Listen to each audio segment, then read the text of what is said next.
안녕하세요. 저는 30대 중반 남자입니다. 요 몇 달 내 정말 정신이 하나도 없는 하루였어요. 정말 내 인생은 왜 이런 건지 자책도 많이 들었던 순간이었는데 오늘 제게 일어났었던 충격적인 일에 대해 얘기하고자 이렇게 사연을 쓰게 되었습니다.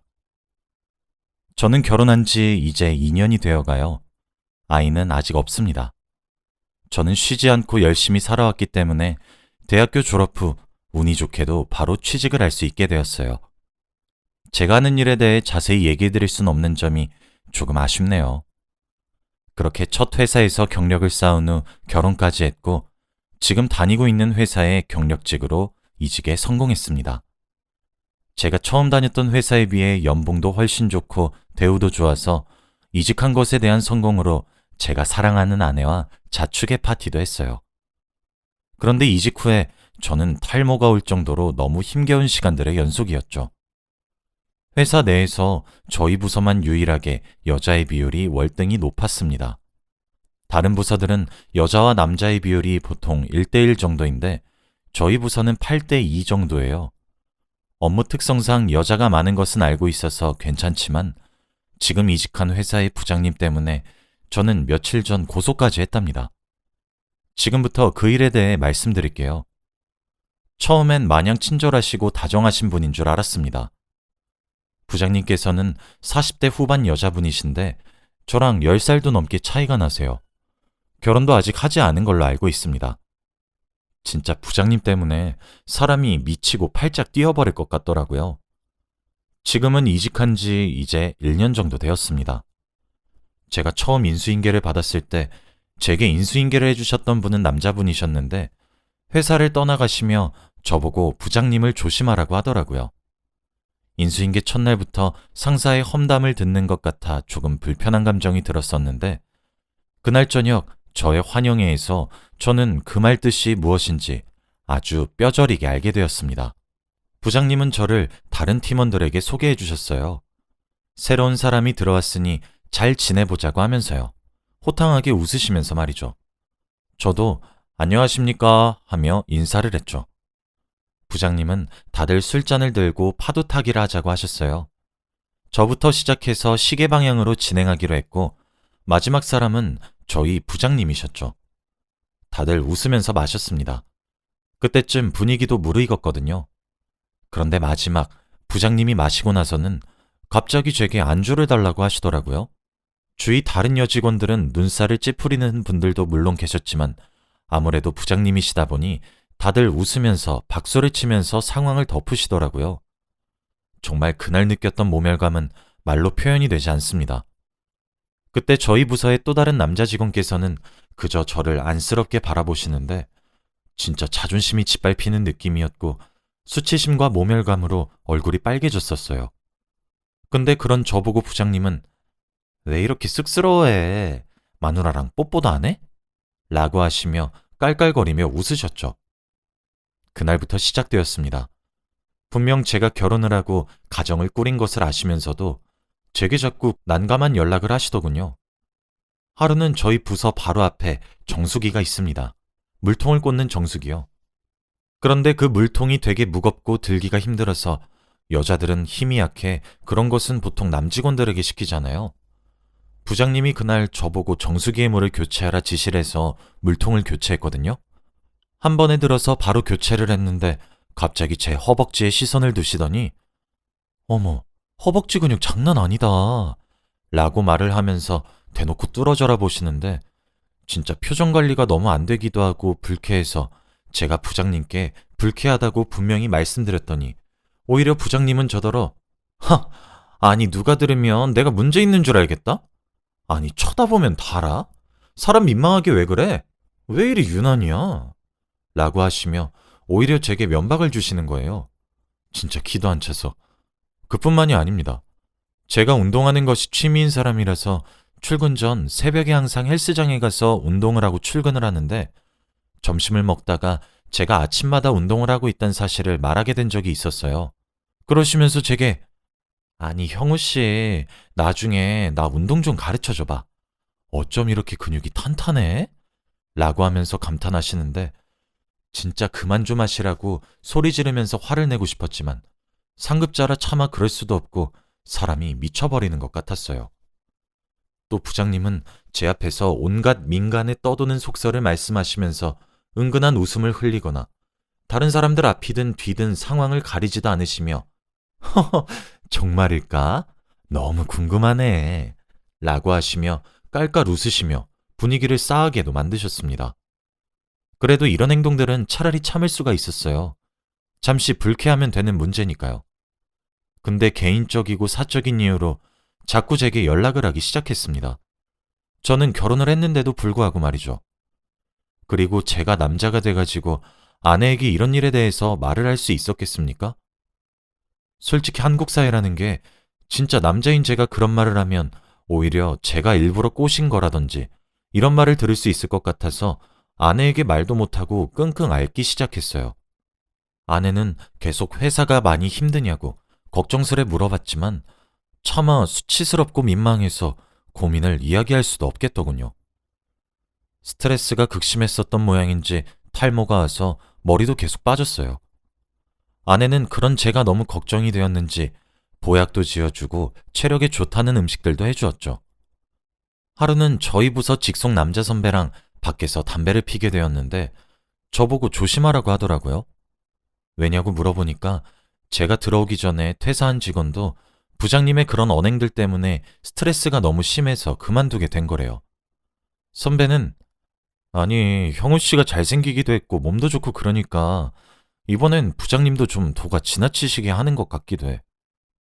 아니, 우리 부장 결혼도 못했잖아.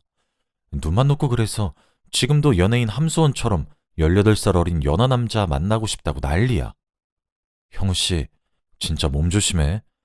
저 부장 늙은 여우가 껄떡거린 게 어디 형우 씨 하나인 줄 알아? 형우 씨 오기 전에 맘고생 장난 아니었어. 이게 우리 직업상 남자가 꼭 필요해서 남직원은 뽑아야 되는데 올 때마다 저 난리니. 나도 5년 전에 지금 형우 씨 취급 당한 적 있었어. 근데 진짜 아휴, 내가 알아. 형우 씨 힘든 거 다 알아. 많이 힘들고 지치면 나한테 꼭 말하고, 알았지? 내가 힘닿는 데까지 꼭 도와줄게. 라며 담배를 피며 말씀하셨죠. 그러다 제 생일이 되었어요. 저는 아내와 집에서 조촐하게 둘이서 축하 파티를 하려고 했는데 부장님이 퇴근 직전에 제게 일거리를 몰아서 주시는 겁니다. 딱히 급하지도 않은 내용들이라 내일 하겠다고 했더니 당장 다 끝내고 가라고 또 히스테리를 부리시는데 진짜 막대기 하나 있으면 내려치고 싶었어요.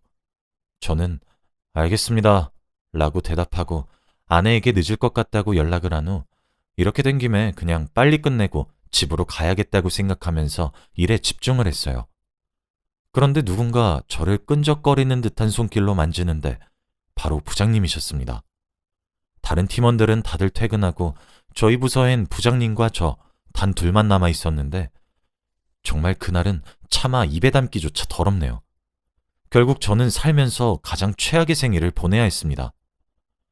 어떻게 회사를 빠져나와서 집으로 돌아가서 아내와 생일을 맞이하려고 했는데 문득 눈물이 줄줄 났어요. 도저히 아내에게 늘상 그랬듯이 아무런 일도 없었던 척을 못하겠더라고요. 그래서 저희 동네에 있는 작은 술집에서 혼자 술을 마셨습니다. 연거푸 술을 마시고 인사불성이 돼서 집으로 돌아갔죠. 그런 저를 보고 제 천사 같은 아내는 화 한 번 내지 않고 많이 힘드냐고 먼저 물어봐 주는 겁니다. 제 생일이라고 한 상 가득 차려놓은 걸 같이 먹어주지 못하고 밖에서 술에 취해 돌아온 저 같은 남편한테 말이에요. 그때 뭐가 팍 하고 터지는 느낌이 들더라고요. 뭔가 이때까지 꾹꾹 눌러왔었던 모든 서름과 억울함, 이런 것들이 한 번에 팡 하고 터졌죠. 술에 취해 제대로 발음하지 못하는 제 말을 아내는 묵묵히 들어줬습니다. 저는 결국 제게 일어났었던 일련의 모든 상황들을 아내에게 말을 했고 휴대폰을 보여주며 제게 어떤 사적인 연락이 오는지, 내가 하지 말라고 의사표현을 얼마나 했는지, 이런 모습을 아내에게 들키고 싶지 않아 말을 하지 못했다는 사실까지 전부 다 말을 했어요.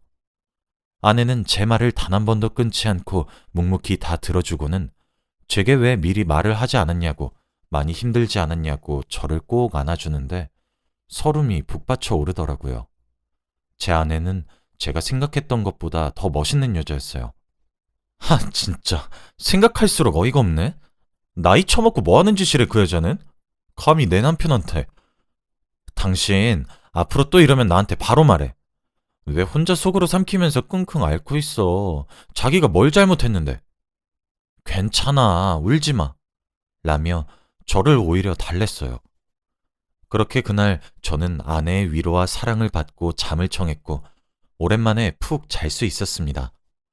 다음날 출근했다 퇴근해보니 집에 저희 아내의 오빠, 형님이 와 계신 거예요. 형님은 대형 로펌의 변호사시거든요. 아내는 제게 상의 없이 제 일을 오빠에게 털어놓아서 너무 미안하다고 사과를 했고 형님은 제게 자기가 도와주겠다고 하시더라고요. 저는 너무 감사했습니다. 아내에게도 사과할 필요가 없다고 했죠. 형님은 아내인 동생의 말을 듣고는 제게 도와주고 싶다고 말을 하기 위해 직접 오신 거였어요. 저는 수치스러웠지만 형님께 상세한 상황을 다 설명해드렸어요. 형님이 정말 혀를 내두르시며 놀라시더군요. 처남, 이걸 다 어떻게 참았단 말이야? 와, 이거 진짜 병적인 수준이네. 처남, 왜 이제야 말한 거야? 변호사 형님 이럴 때 써먹어야지. 하여튼 우리 처남, 마음이 참 여려서 문제야. 걱정하지 마. 내가 진짜 무조건 못 보게 해줄게. 마음 한켠이 든든해지더라고요. 그렇게 저는 증거들을 모으기 시작했습니다. 제가 이제껏 부장님께 보냈던 항의하는 내용의 메시지들과 부장님이 밤늦게 사적으로 지금 나와서 술을 마시자는 등 외롭다는 등 그 외에도 온갖 추한 내용이 다소 포함된 메시지들을 모았습니다. 실제로 저와 신체 접촉이 있었던 시기에는 CCTV 카메라의 사각지대였던지라 이 부분은 다른 직원들의 진술로 간접 증거로 활용할 예정이었죠. 다행스럽게도 제게 충고와 위로를 해주셨던 남자 선배님과 그 외에 부장님의 그런 직장 내 괴롭힘의 행동들이 눈살 찌푸려진다고 말씀하신 여직원 3분이 제 증인으로 나서주겠다고 말씀하셨습니다. 너무 감사했죠. 저는 그들을 증인으로 삼고 제 진술과 제가 보관한 메시지들을 증거로 고소를 했어요. 정말 어이가 없었던 부분은 부장님의 변명이 참 말 같지도 않았던 점입니다. 경력직이지만 새로운 환경에서 일을 하는 사람을 회사 내의 분위기에 더 잘 적응할 수 있도록 도와준 것뿐이라고 말을 했고 정수기에 물을 교체하면서 벌어진 일은 제가 예민해서 혼자서 오해를 한 것 같다며 오히려 저를 이상한 사람 취급을 하시더라고요. 저는 너무 수치스럽고 기분이 나빠서 그날 이후 정수기 근처도 가지 못하고 있는데 말입니다. 제게 다른 감정적인 의도는 전혀 없고 부장님은 부하 직원의 모습이 너무 기특해서 칭찬했던 건데 너무 예민하게 받아들이는 것 아니냐며 오히려 적반하장의 태도로 나오시는데 진짜 말문이 턱 하고 막혔습니다. 그러면서 자기가 그렇게 나쁜 사람이냐고 그렇게 우기고 싶으면 증거를 가져오라고 화를 내시는데 진짜 억울해서 눈물이 다 났죠. 회사에서도 부장님의 태도가 워낙 뻔뻔하게 나오시니 제가 일부러 일을 크게 만든 것 아니냐는 말도 나오더라고요. 어찌나 억울하던지 그때 절 도와주신 남자 선배와 여직원 3분이서 회사 내에 도는 소문을 막아주셨습니다. 처음엔 주위에서 저희 5명을 안타깝게 쳐다보는 것 같았어요. 아무래도 부장이라는 위치는 쉽게 자를 수 있는 위치가 아니긴 하니까요. 하지만 부장님은 직장 내 성희롱 괴롭힘의 죄가 성립이 되어 저희 회사 내규에 따라 징계 해고 처분이 되셨습니다. 회사 측에서 미리 알지 못해서 미안했고 아무래도 제 앞에 있던 직원들은 저처럼 고소를 감행하지 않아서 회사 측에선 모를 수밖에 없었던 태도를 취했죠. 저희가 유리하게 재판에서 이기게 된 이유는 제가 인수인계해 주셨던 분께 남자 선배가 연락을 해주셨어요. 형우가 이런 일을 당해 이런 상황에 처했는데 도와달라는 식의 연락을 취하셨죠. 다행히도 그분도 저와 비슷한 일을 겪으셔서 증거를 다량 보유하고 계셨고 부장님과의 대화 내용 또한 보유하고 계셔서 저와 함께 고소를 진행했습니다. 저희 형님을 통해서요. 피해자가 단 한 명인 일도 아니었기 때문에 어렵지만 징계를 받을 수 있었던 거였습니다. 부장님은 점점 증거와 증인들이 나타남으로써 자신의 잘못을 시인하시기 시작했고 끝내 합의를 제안하셨지만 이미 저희 모두는 부장님의 만행에 질렸던 터라 저는 합의 제안을 거절했고 재판의 승소는 물론 손해배상까지 받을 수 있었어요. 지금 글을 쓰는 오늘이 딱 그 모든 일이 끝난 지 2달이 되는 날입니다. 징계해고당한 뒤에 저희 부서의 분위기는 많이 바뀌었어요. 아무래도 중심을 잡는 사람이 중요하다더니 그런 더러운 일을 일삼는 사람이 부장이었을 땐 술자리에서도 입에 담기 힘든 말들이 오고 가고 그러더니 제 일을 계기로 아직까지는 분위기가 건전하게 잘 유지가 되고 있네요. 사실 저는 남자라서 제게 벌어진 일련의 이야기들을 공론화하는 것이 정말 어려웠습니다. 아무래도 자존심 문제도 있고 남자라서 의연하게 넘어갈 수 있다는 사회적 인식 때문이었어요. 회사 측에서도 빠르게 대처해주지 않아 미안하다는 사과도 받았고 그 이후로도 회사 전체의 공문으로 직장 내 괴롭힘 등에 대한 교육들 또한 열심히 하고 있습니다. 저희 부서에서도 제게 늦게나마 부장님의 언행에 동조했었던 사실이 미안하다시며 사과를 건네시는 분들도 있어요. 대부분은 제 입장을 이해해 주시고 있어 한결 마음이 편한 상태입니다. 지금까지 다녔던 기간에 비해 2달은 턱없이 부족한데도 불구하고 제가 다녔던 기간 중 가장 행복하고 편안한 회사 생활이었습니다. 여러분들도 만약 회사에서 부당한 대우를 받는다면 용기를 내세요. 사실 저도 사회에 대한 인식과 제가 공론화하는 것이 두려워서 글에 적진 않았으나 많은 기간을 망설였습니다. 하지만 요즘엔 법이 잘 되어 있어서 2차 피해는 물론 오히려 이 일을 공론화시켰던 이유로 부당한 대우를 받는다면 그것 또한 처벌할 수 있다고 하더라고요. 물론 저는 거기에 해당되진 않았지만요. 저도 저희 형님이 아니었더라면 용기를 내지 못했을 것 같아요. 같은 남자라 제가 많이 위축되어 있었는데도 형님은 제 말을 끝까지 들어주고 절 진심으로 많이 위로해 주셔서 제가 이렇게 끝까지 갈 수 있었던 것 같습니다. 그리고 무엇보다 제 아내가 가장 고마워요.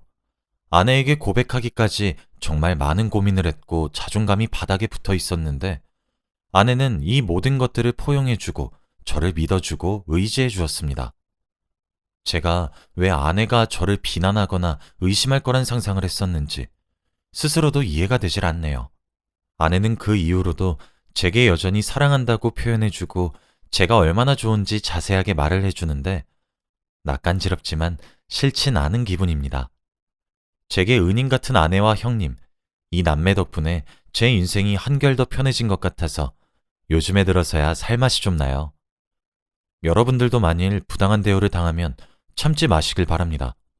저도 참다가 병이 크게 났었거든요. 꼭 모든 부분을 대비하고 법적으로 준비해서 스스로의 권리를 다 찾아오시길 바래요. 물론 그 전에 그런 일들이 없길 바라지만요. 제 이야기를 들어주셔서 정말 감사드리고 오늘도 행복하시기를 바라며 글을 마칩니다. 감사합니다.